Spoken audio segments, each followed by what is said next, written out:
Hi, seventh grade. Welcome back. Today is Wednesday, and you will be doing another listening activity. On Tuesday's class was longer because I had to, or I wanted to show you how to write notes, and you also had to take your own notes. So today will be shorter, but um, but this video will be a little longer because we are going to go over a number of things. So a couple things from the notes. There was a wide range. Some students wrote notes on early humans, and that's not what you were supposed to write notes on. You were supposed to write notes on Mexico City sinking. Okay. Some students had only 8 notes, which is fine. You should push yourself for more. Some students had only a question. You need to have questions because you need to interact with the audio. You need the vocabulary, you need the main idea and the purpose of the presentation. Here's one example. I hope she doesn't mind that I show this. So this is Lemise. So the tag is the like attacking the prompt, right? You need to know where it comes from. So this is the title. This is the title. The author is NPR. NPR is National Public Radio, and it's nonfiction, and it's 2006. Usually, you can find that. Um, this one is 2014. See, usually you find it on the side right below it. I know a lot of us didn't find that, and that's okay. It's the first one. Okay, and then she has then her notes. Try to skip lines between notes. Okay, so that it's clear for you to be able to go back and see and read your notes. Okay, so she has her notes.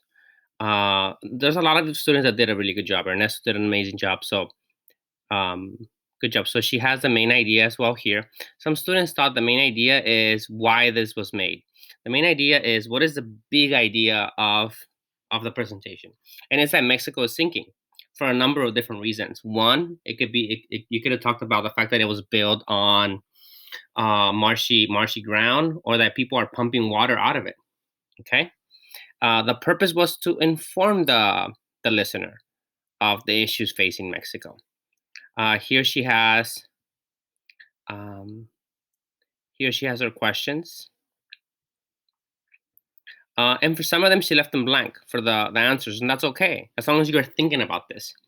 And for some of them she answered them. A lot of students were wondering what a gondola is. A gondola is like a boat, like a long boat.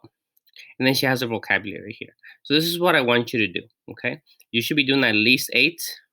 Try to skip lines, and then try to take your time with these questions. These are really important. Okay.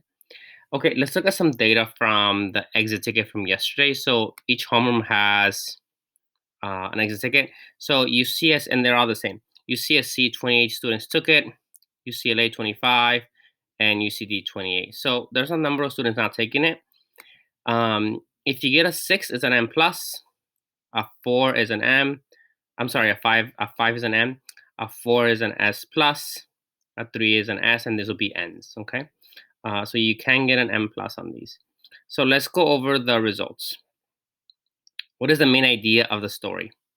Okay, the main idea was because the ancients Aztecs built a city on the lake, Mexico City, and modern day the residents are paying for that decision, right? They are literally sinking. A lot of students picked this one. That is not the main idea. The main idea has to do with Mexico City sinking. Okay.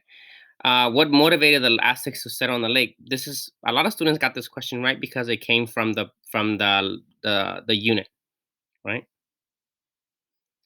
A lot of students got this question wrong, and I can see why. Because it seems like the word "ply" when you ply, um, it sounds like they're working, right? But it's to perform something attentively, to be focused, ultra focused in there, um, because this is their trade, this is their work.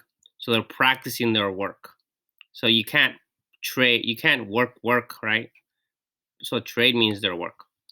Um, what can you infer from the host's statement about the meeting in Mexico?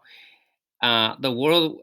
So it's ironic that this big meeting is happening in Mexico City because Mexico City has not figured out how to solve the problem that they have.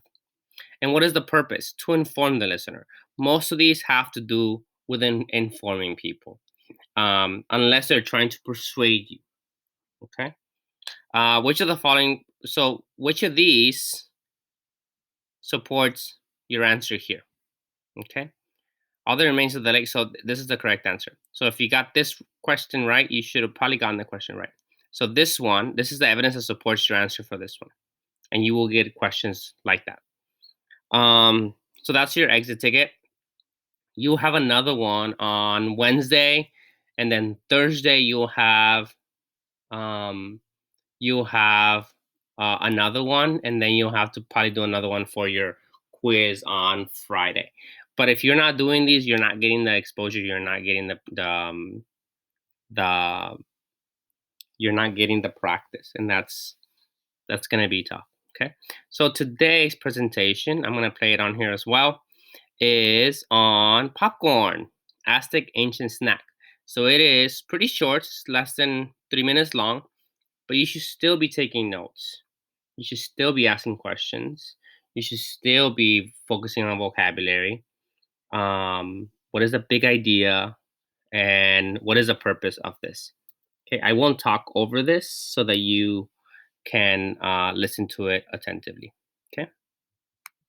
It's Oscar time, which means I'm thinking about going to the movies. The trip to the movies, though, not cheap these days. $12 tickets, $4 to $5 for a soda or a box of candy, and a large popcorn can run you upwards of $10. Turns out while you're munching on that overpriced all-American popped finger food, you're actually snacking on a truly ancient treat. Archaeologists have now uncovered popcorn kernels that are 4,000 years old, and believe it or not, they were so well preserved they could still pop. NPR's Adam Cole explores the history and the science of this favorite movie snack. Dolores Paperno studies the foundation of empires, and by that she means corn. When you have a very highly productive crop like corn, that makes the rise of high civilizations possible. Paperno works at the Smithsonian's Tropical Research Institute in Panama, cultivating corn's wild ancestor, a weird grain called teosinte. It has just a few kernels on each stalk, and they're too rock hard to eat or grind into flour. It'd be hard to make a tortilla out of it. But Paperno says teosinte has one property that might make up for the whole no tortillas thing. All early corns were popcorns. They were around for millennia before these other forms of corn. After a couple thousand years, the Mesoamericans managed to cultivate varieties of corn that were good for flour, but they still ate popcorn. The Aztec language even has a word for the sound of many kernels popping at once: totopoca. After the Spanish invaded, popcorn spread around the world, and soon people began to figure out how popcorn actually works. It turns out that rock-hard kernel, the thing that makes teosinte and popcorn impossible to eat raw, is the key. It acts as a pressure cooker. That's David Jackson, a food scientist at the University of Nebraska. He says the durable kernel keeps water and starch sealed inside. When a kernel is heated, the starch liquefies. The pressure builds, and then totopoca. The pressure cooker essentially fails and it explodes outward into a pop kernel. The seed coat breaks and the liquefied starch froths outward, cooling and solidifying in a fraction of a second. If you look at a popped kernel under a microscope, you can actually see the bubbles that were formed by the expanding steam. That's why popcorn is so light and fluffy. It's made of bubbles. And there's something to think about next time you're stuck watching a bad movie. Adam Cole, NPR News. So that's a presentation. You should have taken notes on it. You can go back and take more notes. It's up to you.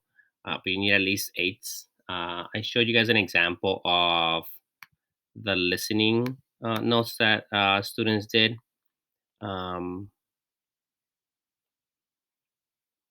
Yeah, if you need more help, tomorrow I'm going to be working with Group A. So I will be seeing you guys. If you need help, just jump into the Zoom call, and I will review it and I will give you feedback. Please take the exit tickets. If I see that you are not some of the kids that are not taking the exit ticket, you will not be able to take the test on Friday. Okay? Stay safe. I'll see you guys later.